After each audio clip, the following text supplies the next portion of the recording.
And this is our number 2 concern that we hear from the readers. It's about the tax reduction plan that's kicking in Kansas.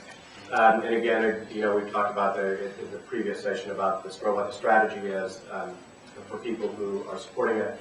So the question for you is the tax reduction plan that is starting up, that was passed last year.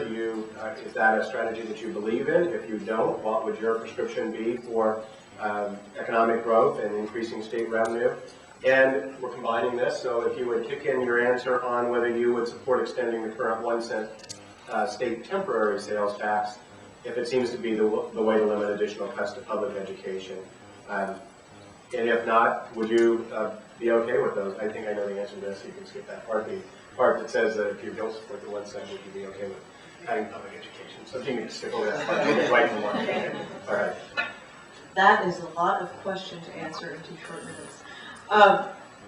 Taxes is one point where I feel like I have a little bit to differentiate from my opponent. I have a lot of respect for all the work that she's done, but I have some concern as to her willingness to stand up against the Brownback tax plan. I feel like there's been some indecision, and I just feel that indecision, it's not the time for indecision with this tax plan. We need to be aggressively defending the equitableness of what our taxes should be. We should not have some of our community, their incomes being inherently better than mine as a wage earner. We need to have that be balanced, and we can keep them as low as possible, but it needs to be equitable. We also need to make sure that we do not have sales and property taxes blowing out of proportion in this state. We're already struggling with those taxes, and we need to be able to address a more balanced approach by keeping those taxes low and just keeping the income taxes equitable. That is my only concern, is that the income taxes be equitable.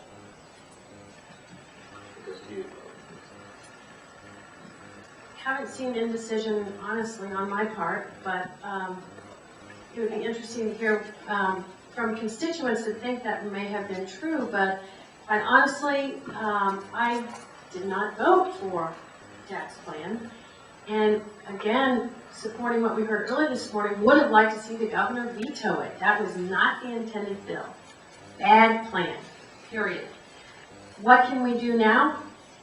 When it comes on the table, I've already been speaking to people about adding in changes to the current law to get us back to income tax. We need to have it. Maybe it won't pass, but I will be voting for it.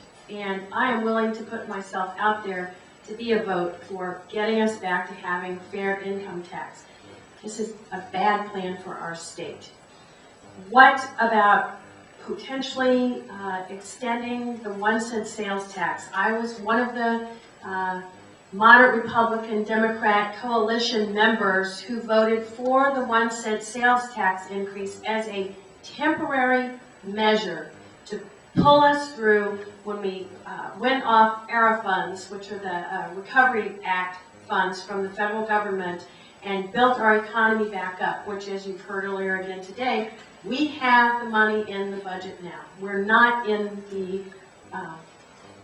red, we're in the black, and we have that potential. So if that 30-second always gets me screwed up.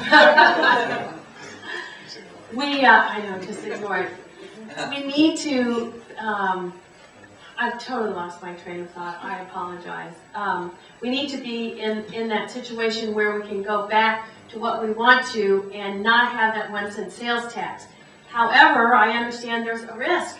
Do we just not fund schools? I'm not for that. So quite honestly, looking at what my constituents want, would they rather have us have a 1 cent sales tax extension and still fund our schools? That would be a question that needs to be answered.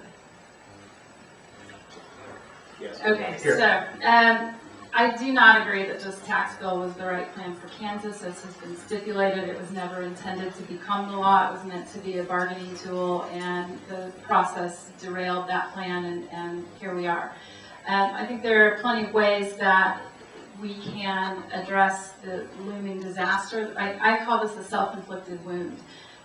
We can slow down the implementation. We can put some caps in place on some of the exemptions that are built into it. There are some loopholes that need to be closed.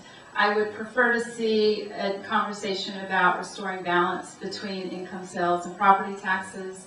And I've stipulated, I think all options should be on the table. So having not been in the position originally of voting this as a temporary tax, I feel like I have the freedom to say that that is an option to extend the sales tax. I would prefer that we went down other paths. I think the sales tax is a temporary fix. It kicks the problems down the road, and I don't think that essential state functions should be funded on such a volatile, regressive form of taxation. I agree with Ms. Rooker that it kicks it down the road. It kicks it down the road to municipalities who rely only on sales tax and property taxes for their revenue to continue to provide quality services to their constituency. In Roland Park, we're dealing with a severe revenue loss with the loss of Walmart. And one of the ways that we were going to go about it, and still might, is through a sales tax initiative on the ballot. Well, now we hear that there might be extending this,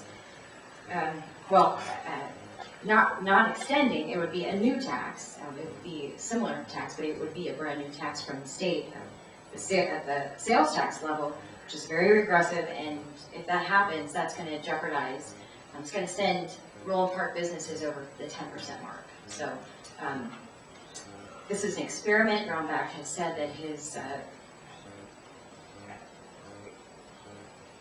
income tax reductions are an experiment, and I kind of equate that to go into the casino with your paycheck before you pay your bills. Because we already have large deficits in our education system. My cousin, who has cerebral palsy, she just moved back here from Utah.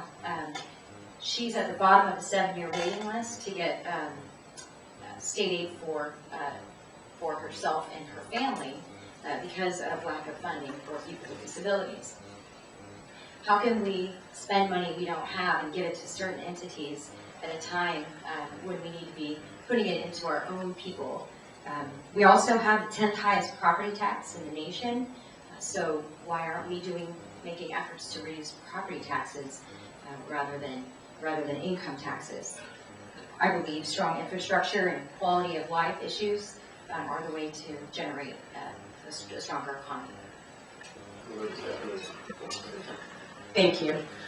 Now, some of you might not know this, but I did run for office in 2010 and was defeated in my primary against a more conservative opponent. And when I did run, I was supported by the Kansas City Star, as I am now. When I was supported in 2010, part of that was due to my support of that sales tax that Barbara supported.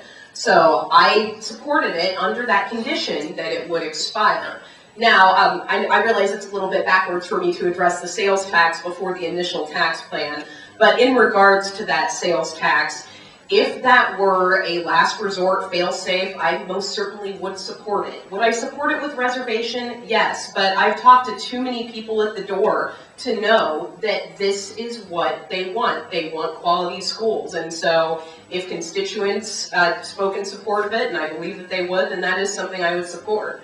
Regarding the tax plan, I think throughout my campaign I made my feelings on this well known, and during my primary I was surprised and sympathetic to hear from Republicans in my district a general horror and concern regarding this tax bill. I, for one, remember watching my Twitter feed in horror as I watched that whole entire thing play out, and I was completely blown away that the governor signed it. I do find it inherently flawed, and I look forward to the opportunity to work and fix the flaws in this tax bill.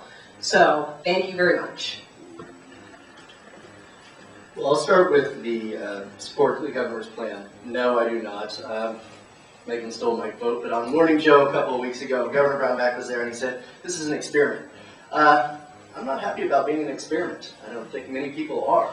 If he wants to do small incremental changes, that'd be great, but this wholesale change to the tax structure, it's fantasy. It's not going to create jobs.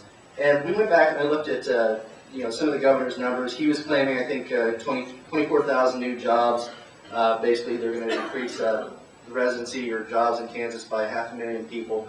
The Department of Revenue even disputes this. They say that the governor's plan is only going to create about 20,000 jobs.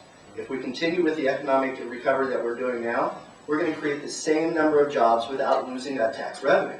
He's kneecapping us. And it's the other part that I find is really interesting is how quickly everybody's running away from this vote. Oh, I didn't vote for it, I didn't support it. Well, how did it get passed? How did it get signed? This is a bill that got signed by the governor. So we need to look at some of the people out there who voted for this and say, what are you doing?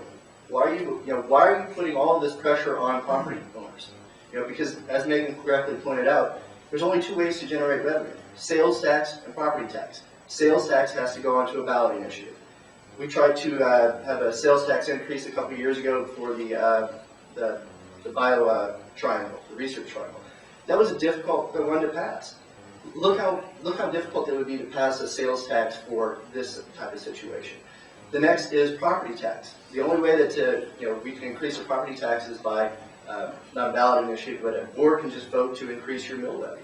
So jurisdictions like school districts, cities, if that's the only way they can do it, they're going to increase the property taxes. Again, I see the red sign, so I'm going to stop there. But real quick, I would support the 1 cent temporary increase. And we do get a 1 minute follow.